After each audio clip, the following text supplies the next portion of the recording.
Hey guys, Steve Nawojczyk here again.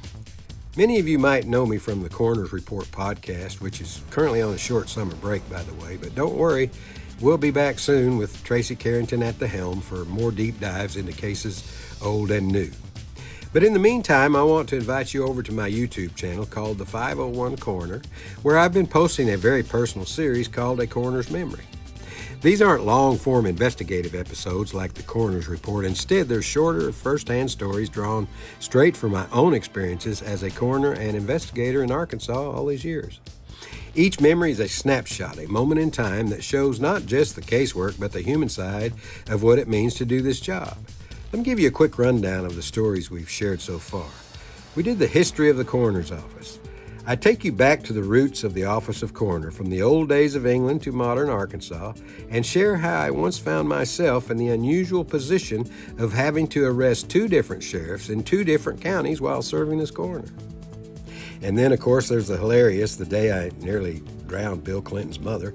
It's a lighthearted but true story about a mimosa cruise gone a little too far on Lake Hamilton in the 1970s with Virginia Clinton Kelley right there in the middle of it all. And then the young photographer at the house explosion.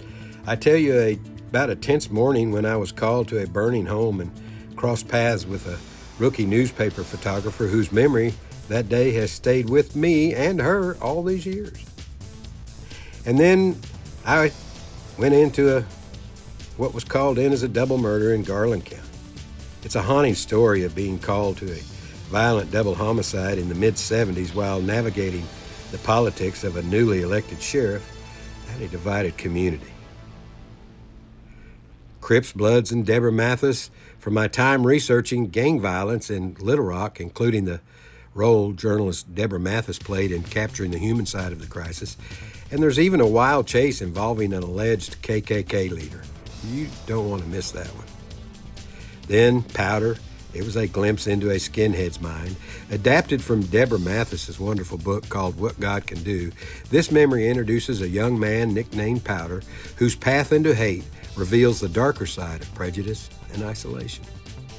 And that's just the beginning. Upcoming episodes will feature more unforgettable stories from the field, cases that shaped me, lessons I learned, and moments that will stay with me forever. So if you haven't already, I'd like to personally invite you to join me at the 501 Coroner on YouTube.